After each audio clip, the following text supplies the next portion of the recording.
Alright guys, this is an album cover coming at you with the second game in a best of 3 between Dakrin, who is the light blue Terran, and SuperSteve, who is the red Terran. This map is Kulas Ravine, and they are spawning in the furthest away positions, the corner positions in Kulas Ravine.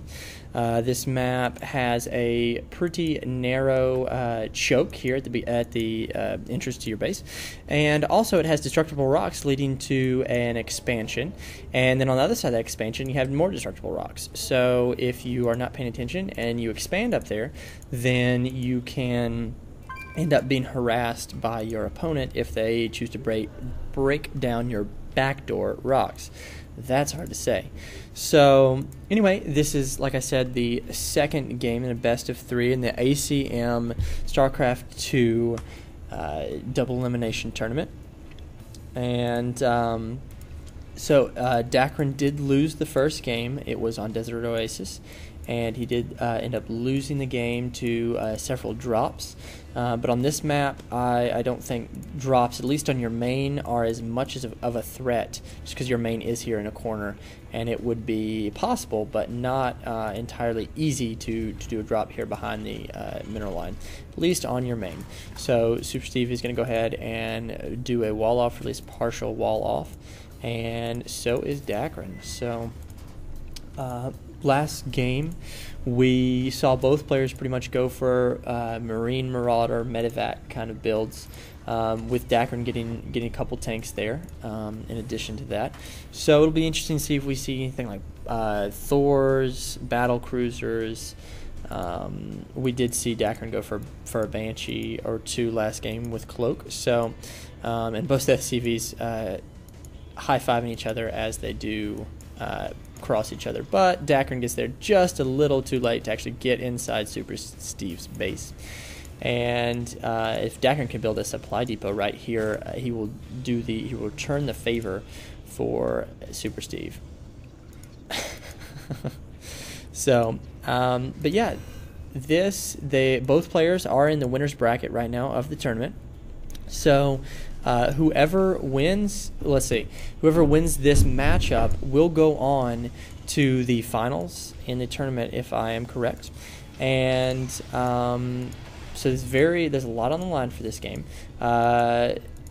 Dakrin needs to win this game and also win the next game, because he did lose the first, but I have faith in him, and I'm excited to see this game. So he is going for Reapers, so choosing not to completely seal off his entrance. So instead of just going around there, he decided to jump up here with a Reaper and be cool, because Reapers are cool like that. So if he does go up here and take out this SCV, then SuperSteve is going to know that there are Reapers on the way. So I'm not sure that was the smartest thing, and he can react to them by, of course, moving his two-man army about right here, which, hey, that's where this Reaper would come. So very, very good reaction for SuperSteve, and he's got his rally point for his barracks set over here on this Marauder, and this Marauder here is over here going to guard. So very good reaction by SuperSteve, and we can see Dakrin's got 1, 2, I think, let's actually open the unit tab. Yeah, just got 2 Reapers and producing a third. So he's definitely, at least for right now, trying to at least buy some time. Doesn't look like he's going to. He might actually be going all in with Reapers. He does have 2 more barracks on the way.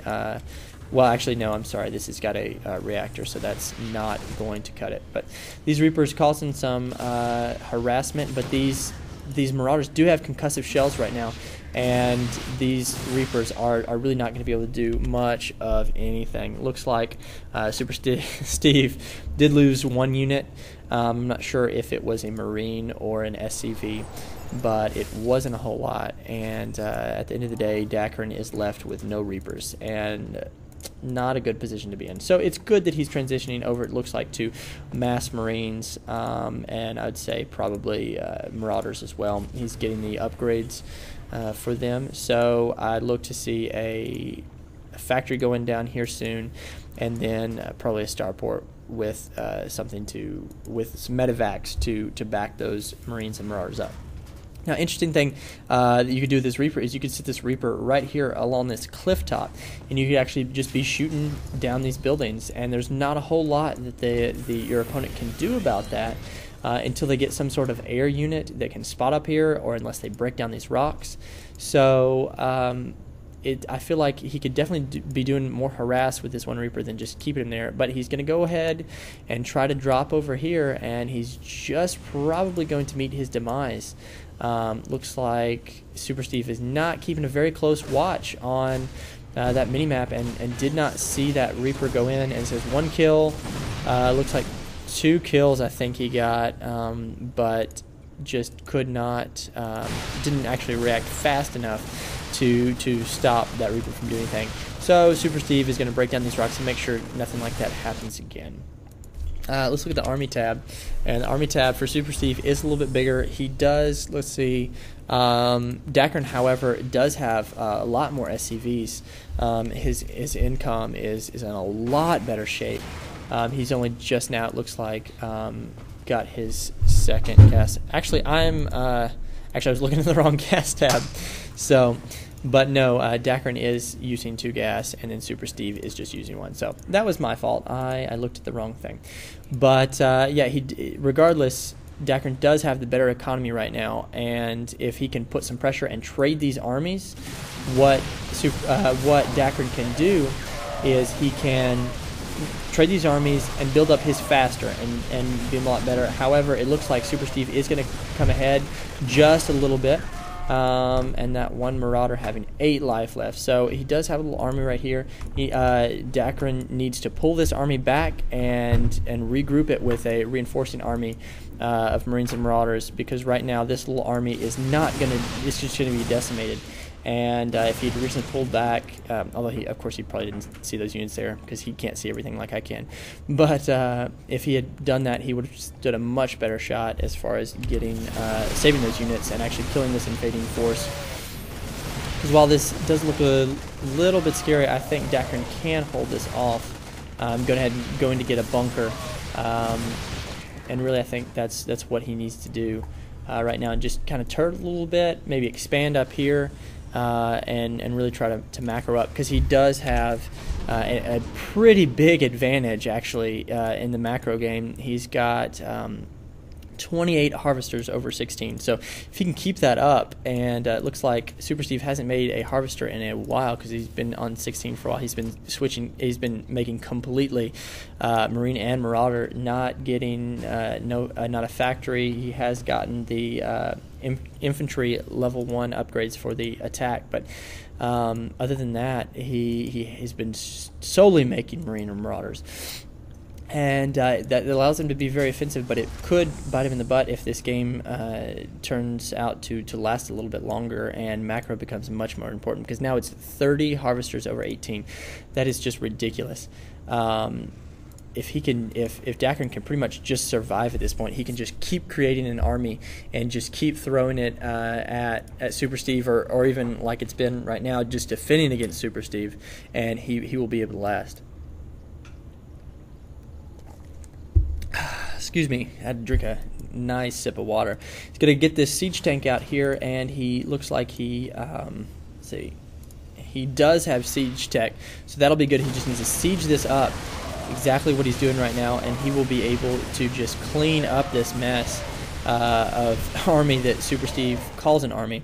And yeah, able to, the tank did get taken out, but he's got another one here, going to siege that up and be able to hold this off quite well, making SuperSteve retreat back. However, SuperSteve does have I would say, a hidden expansion right here, just because Dakrin has not spotted this.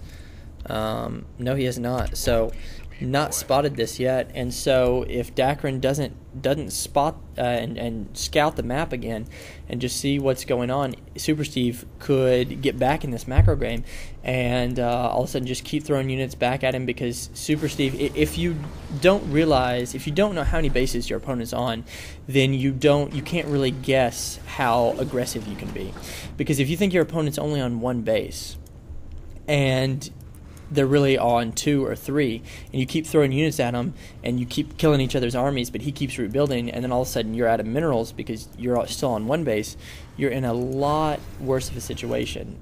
So it's really, you need to really know how many bases your opponent's on just so you can be accurate in your aggression.